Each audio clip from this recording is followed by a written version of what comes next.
Qui est vraiment Dark Maul? Pour beaucoup, c'est juste le méchant de la menace fantôme, celui qu'Obi-Wan coupe en deux et qu'on ne revoit plus jamais.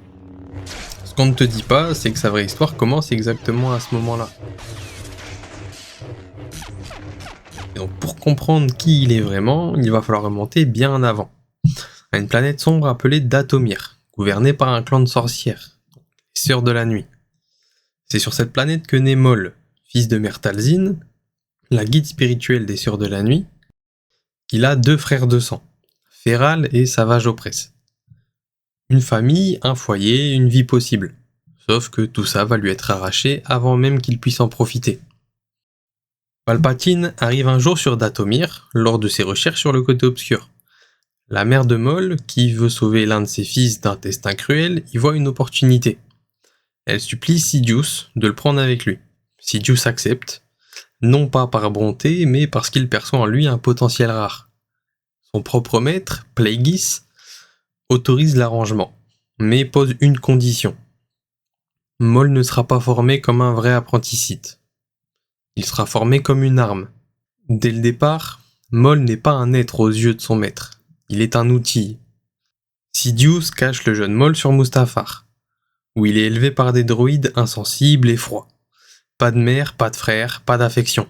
Juste des machines et un maître qui n'apparaît que pour le pousser à ses limites. La formation est brutale. La moindre inattention, et la lame de son maître vient lui entailler la chair. Une parade mal calculée l'envoie au tapis avec des os fracturés. Sidious lui enseigne ainsi que la douleur est son meilleur instructeur. À 8 ans, il est confié à une école de combat sur la planète Orsis, un endroit où il lui est même interdit d'utiliser la force. Il doit apprendre à survivre uniquement par ses capacités physiques.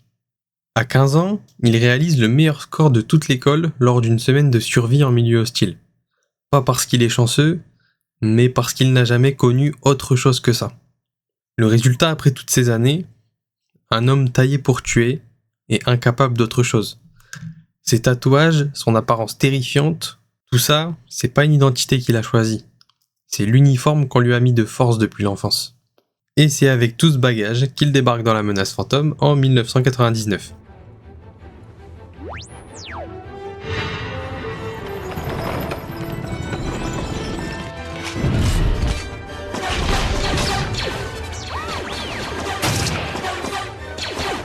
We gotta do something, R2. Quasi muet, implacable, visuellement inoubliable. Son double sabre laser inédit au cinéma en fait une sensation immédiate. Mais Maul avait initialement plus de temps à l'écran. Lucas a fait des changements dans le scénario, supprimant de nombreuses répliques qu'il était censé prononcer. Au final, il n'apparaît que 6 petites minutes, et il meurt. Ce choix fut rapidement reconnu comme un faux pas par Lucas lui-même, qui vit en Maul un potentiel bien plus grand. Les fans, eux, n'ont jamais oublié ce personnage. Pendant des années, il vivra uniquement dans leur imagination. Et puis, en 2011, une réponse arrive. This is my apprentice, Darth Maul. At last, revenge.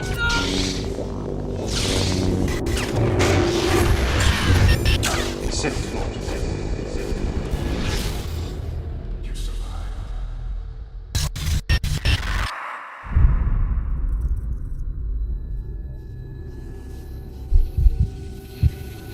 La plupart des histoires s'arrêtent là.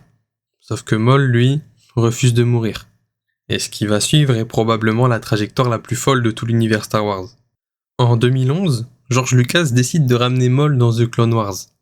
Dave Filoni, showrunner de la série, confie que Lucas lui a simplement dit « Maul doit revenir, je te fais confiance pour trouver comment justifier ça ». Filoni pense d'abord que c'est impossible, comment ressusciter un personnage qui a été coupé en deux ? Mais il finit par trouver une réponse qui tient la route. Et cette réponse est l'une des plus belles de toute la saga. Obi-Wan coupe Maul en deux sur Naboo. Pour tout le monde, les Jedi, la République, même Palpatine, c'est fini. Sauf que personne n'avait prévu une chose, sa haine. Sa haine obsessionnelle pour Obi-Wan et sa maîtrise du côté obscur maintiennent ses fonctions vitales malgré la mutilation. Emporté avec les débris, il dérive jusqu'à l'Automie Nord, une planète décharge au bout de la galaxie. Pas de secours, pas de maître, pas de frère, juste des déchets et une haine qui refuse de s'éteindre. Pendant plus de 10 ans, il vit dans les souterrains de cette planète. Il se construit un bas-ventre et des jambes artificielles à partir de débris, ce qui lui donne un inquiétant air d'araignée. Il sombre progressivement dans la démence, parlant seul, ressassant sa haine de Kenobi. Le fier guerrier Sith qu'on avait vu sur Naboo n'existe plus. À sa place, une créature brisée, à moitié machine, à moitié folle. C'est dans cet état que son frère, Savage Opress, le retrouve, envoyé par Mère Talzin grâce à un talisman. Tout ce qui restait du puissant Seigneur Sith était sa soif de vengeance envers les Jedi. Une fois qu'il a été ramené sur Dathomir, Talzin utilise la magie des Sœurs de la Nuit pour lui rendre la raison, et lui greffe de nouvelles jambes. Quand il rouvre les yeux, il est Maul à nouveau. Et il n'a qu'une chose en tête. La vengeance. Avec son frère, il terrorise et massacre des populations civiles sur Eidonia, provoquant Obi-Wan en duel. C'était pas un plan militaire, pas une stratégie, c'est un cri de rage. Maul veut qu'Obi-Wan vienne à lui et qu'il souffre. Mais Maul est plus intelligent que ça. Rapidement, il comprend que la vengeance seule ne suffit pas, il lui faut du pouvoir. Alors avec son frère et les Mandaloriens du Death Watch, il crée le Collectif des Ombres, une alliance de syndicats du crime qui s'étend à travers toute la galaxie. Maul n'est plus seulement un guerrier, il devient un stratège, un seigneur du crime. Et le summum de cette ascension arrive quand il provoque Prévisla en duel. Il le tue et comme le veut la tradition de Mandalore, il devient le nouveau chef du Death Watch. Lui, l'ancien apprenti abandonné dans une décharge, règne maintenant sur une planète entière. Mais il lui reste une chose à faire. Obi-Wan arrive sur Mandalore pour sauver la duchesse Satine, une femme qu'il aime en secret depuis des années. Et Maul le sait, et il va s'en servir. The perfect tool for my vengeance is in front of us. I never planned on killing you, but I will make you share my pain, Kenobi.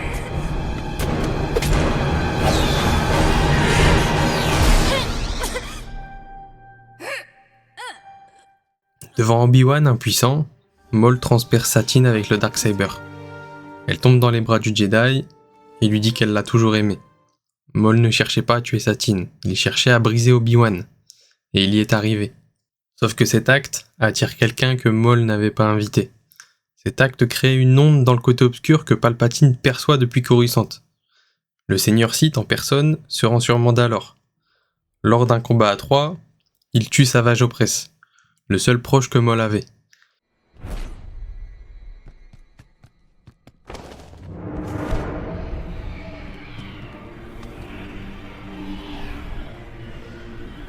Brother, I'm an unworthy apprentice.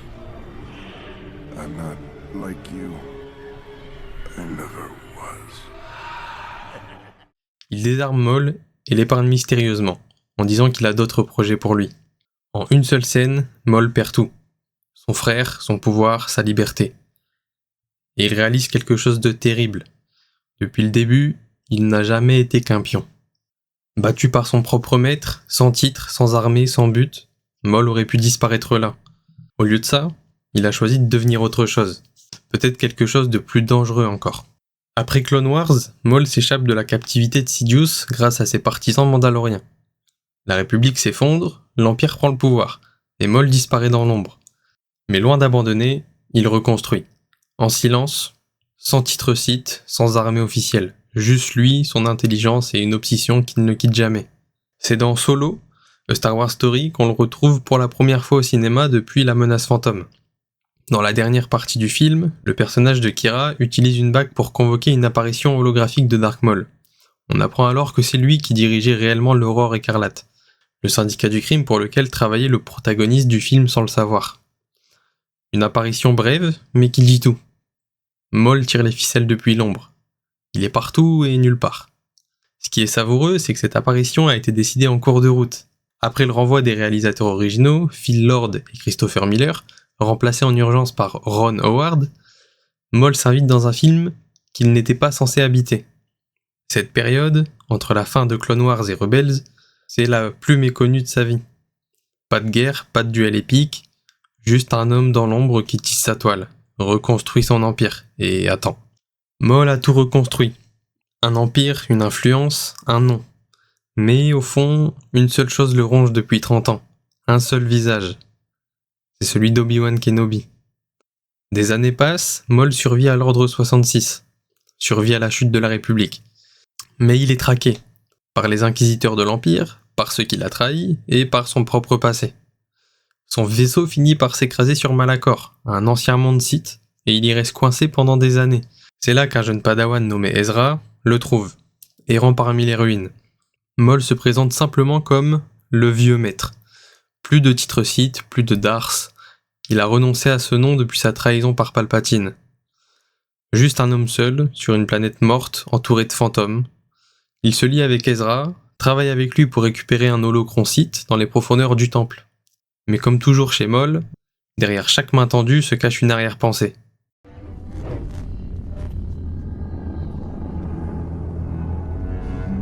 Where's Ezra? You mean my apprentice?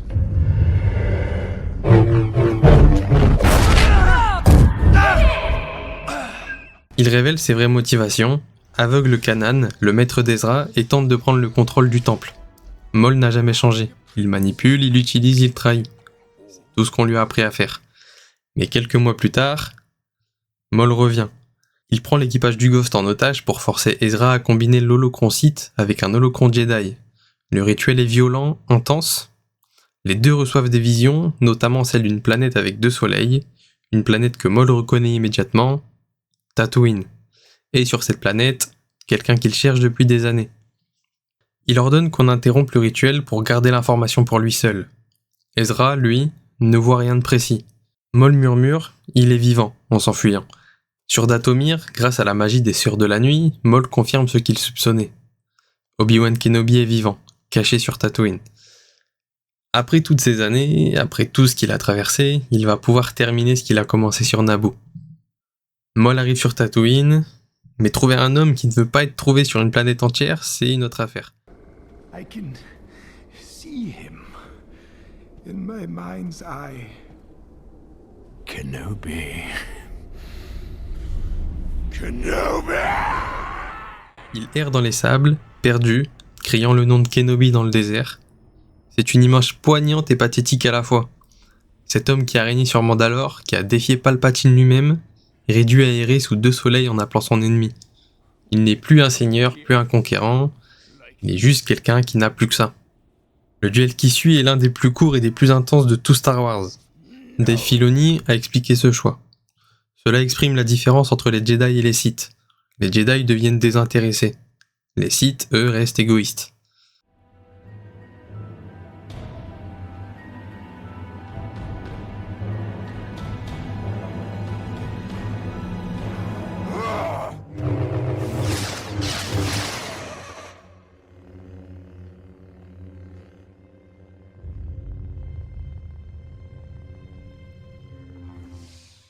Maul utilise exactement le même mouvement qu'il avait utilisé pour tuer Qui-Gon, des décennies plus tôt. Sa posture, son attaque, Obi-Wan le connaît par cœur. En 3 gestes, c'est terminé. Mourant dans les bras d'Obi-Wan, Maul pose une dernière question. Est-ce qu'il protège l'élu? Obi-Wan confirme. Et là, quelque chose se passe dans le regard de Maul. Ces derniers mots, il nous vengera. Ce nous est crucial. À la fin, Maul comprend que lui et Obi-Wan ont tous les deux été victimes du même homme, Palpatine. Sa vie entière consumée par la haine, et ses dernières secondes, de l'espoir. Pas pour lui, pour quelqu'un d'autre. Son histoire semblait terminée, mais il reste un chapitre que personne n'avait encore raconté. Ce qui s'est passé entre les deux. On arrive maintenant au chapitre le plus récent de son histoire.